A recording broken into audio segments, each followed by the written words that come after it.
ወደሚል እንመጣለን። እኔ ቤተልሔም ይገርምሃል በኦርቶዶክስ ቤተሰብ ውስጥ አድጌ ጸበል ስጠመቅ ኖሬ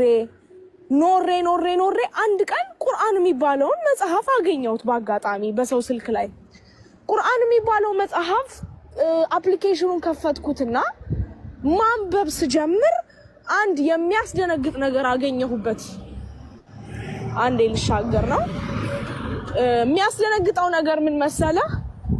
እናንተ የመጽሐፍት ባልተቤቶች ሆይ አለኝ። ማንን ነው የሚያወራኝ? እኔን። ማነኝ እኔ? ባይብልን የምከተል ወይም ባይብልን ማጠና ማለት ነው። እናንተ የመጽሐፍት ባልተቤቶች ከቁርአን አስቀጥለን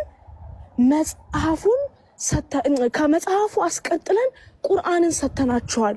በአፋችሁ ቁርአንን እንዳታረክሱ ሲል በቃ መሬት ብትሰነጠቅ ደስታዬ ነው። ምክንያቱም የሁለቱ ባለቤት አንድ እንደሆነ ወይም መጽሐፉንም የላከው ቁርአንንም የላከው የኛ ፈጣሪ እንደሆነ ተረዳሁኝ ማለት ነው። ከዛ ዋው አልኩኝ። ማንበብ ስለምወድ በቃ ይሄ ነገር መነበብ አለበት አልኩኝ።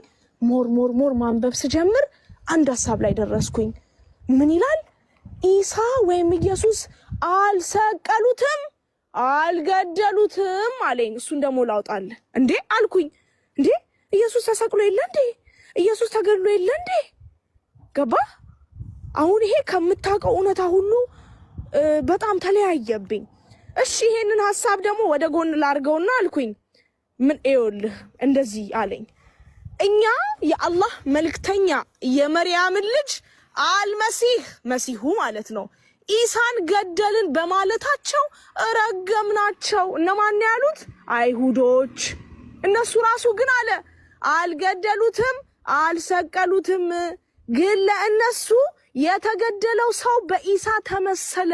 ማን እንደተሰቀለው እንመጣበታለን።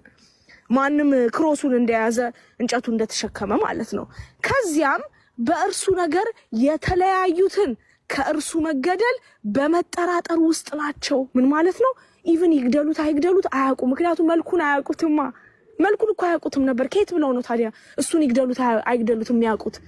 ትፈልጉኛላችሁ አታገኙኝም ማለት ደግሞ ኦሬዲ ቀድሞ ነገረን እኮ እንደማያገኙት።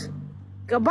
ለምንስ ተብሎ ለነዛ ከሃዲያን አሁን እዚህ ጋር ወደ ላይ ያሉትን ሐሳቦች ስታያቸው እነሱ ዲስቢሊቨሮች ይላል። እነዛ የማያምኑት እኛ ኢሳን የጠራውን ፒውር የሆነውን ኢሳ አንፈቅድላቸውም እንዲነኩት ማስል ሆኑ። እነሱ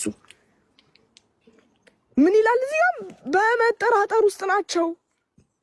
አሁን ይሄን አንቀጽ ወደ ጎን እናረገውና